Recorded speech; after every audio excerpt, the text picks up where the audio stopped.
You know, the world of English is a fun and exciting place to be. I'm so glad that you could join us for another lesson.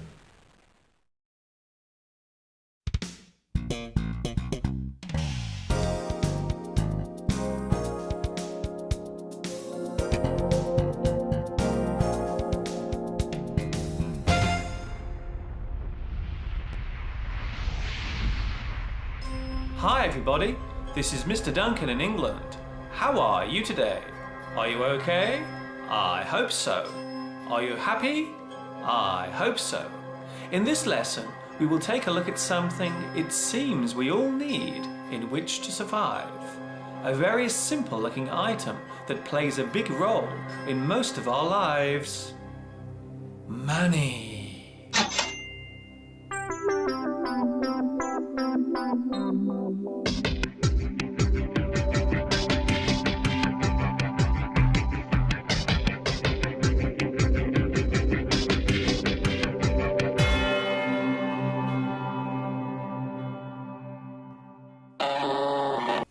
The word money is a noun that normally relates to the means or way of exchanging the value of an item that is sold or a task that is carried out or done.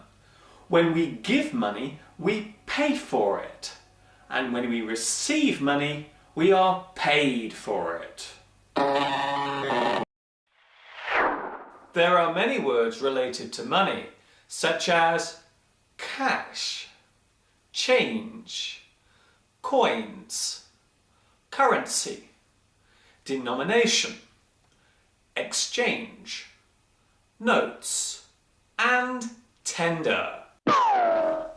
There are many slang words for money, including dosh, dough, foldable stuff, greenback, moolah, notes, readies, and smackers.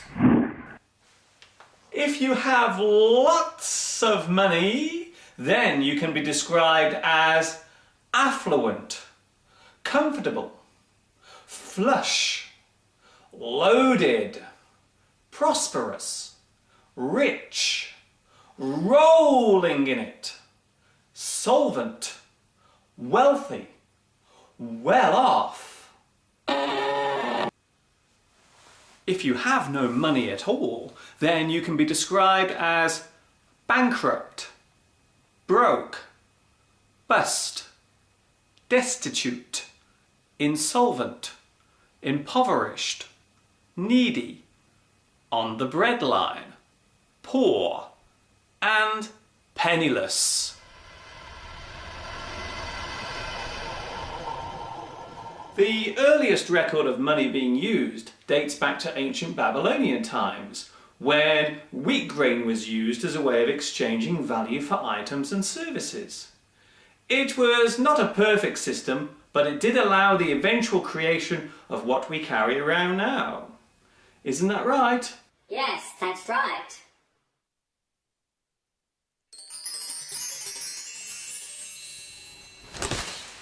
In the past, people would save their money in a bank and only used it when it became necessary to do so. When you put money in a bank, the people who own it will use your money to buy shares in a company or invest it, and because of this, you will make more money too. This particular system is called interest. So, keeping your money in a bank was considered a good thing to do.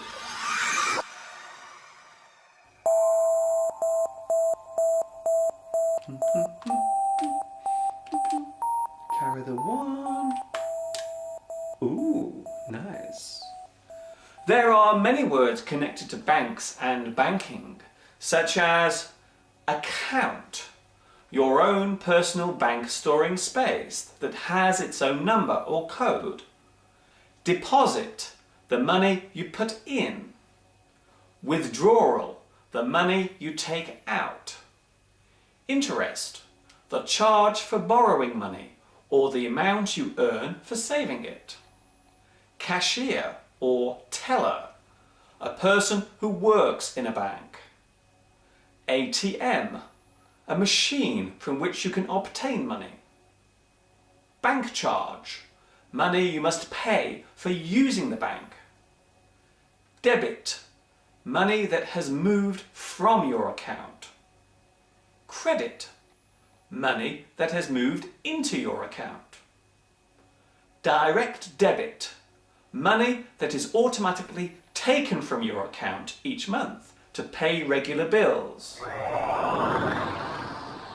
These days there are many ways of paying for items and services. You can write a check. You can use your credit card. Or you can use good old-fashioned cash. No, I told you to sell, not buy, sell. Bye-bye. These days, people have more choice of where to put their money.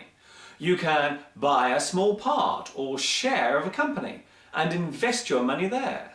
Normally over time your shares will grow as the company expands, thus making more money for you. You can buy a house, and as its value increases, so your money will grow too. So when you come to sell a house, you make a profit on it. Although it's worth remembering, both of these things carry a heavy risk. You can lose your money too.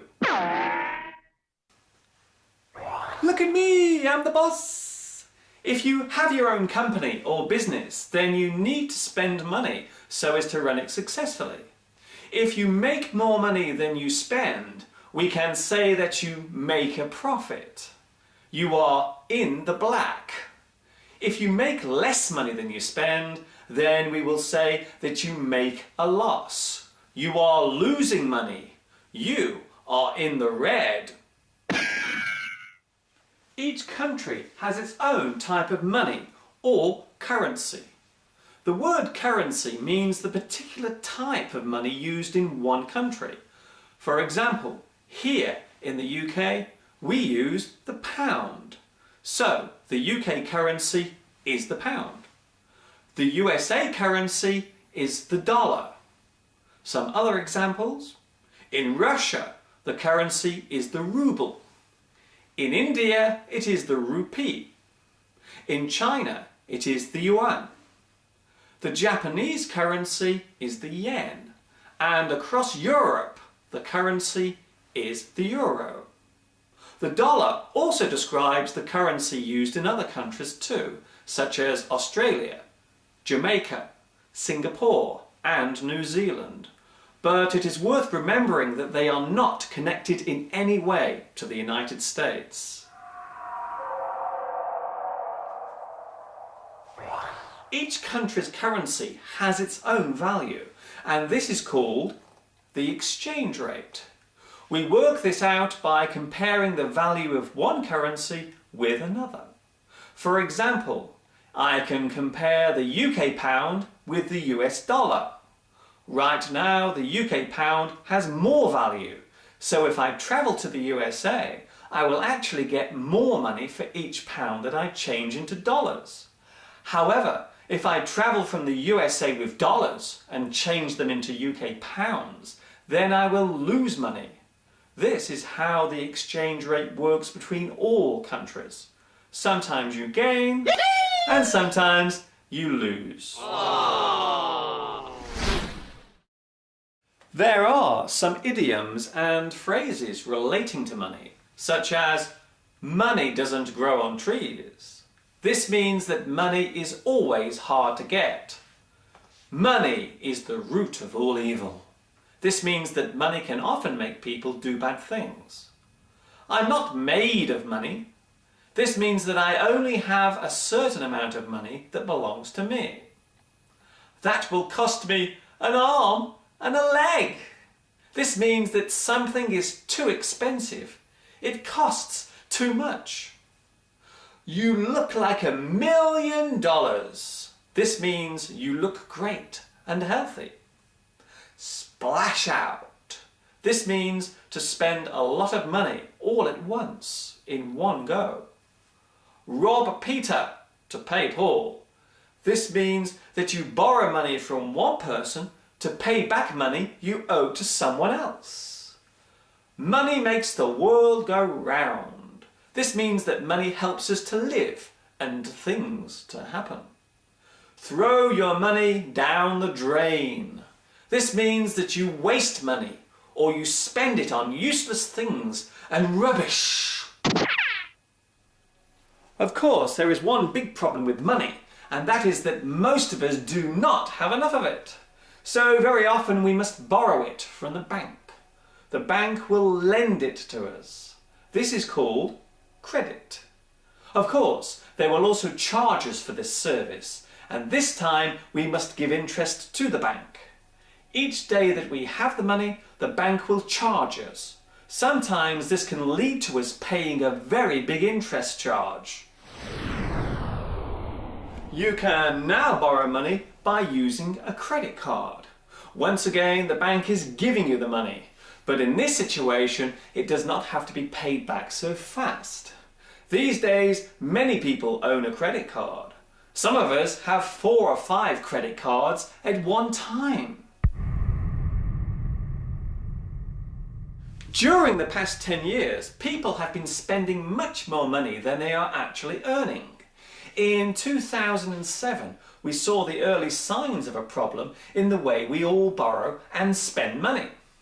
It seemed as if the banks were becoming less willing to lend money to people. As we all now know, this has led to a big financial freeze or hold on giving credit. We call this situation the credit crunch.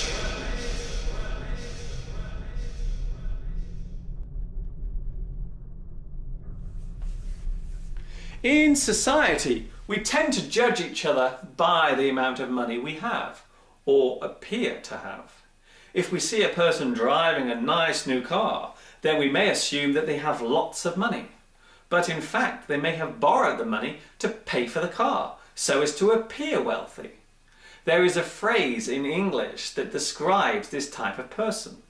They have 2 cars outside the house, but nothing to eat in the fridge.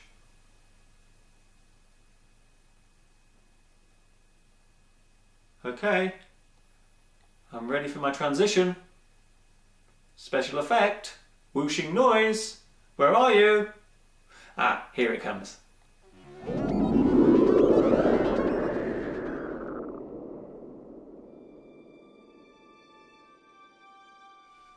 Of course, we need money to live, and we must work for it.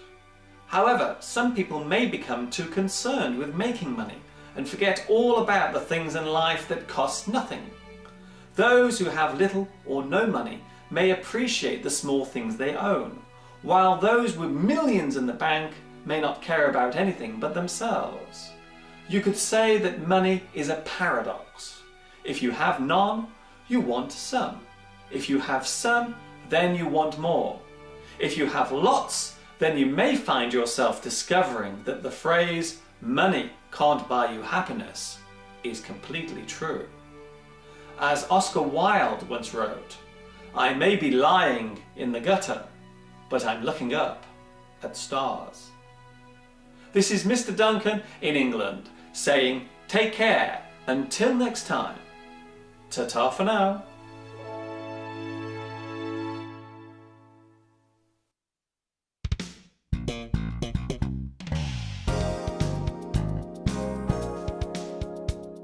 You must put the camera on, Mr. Duncan, or else they can't see what you're doing. Okay, I've got it this time.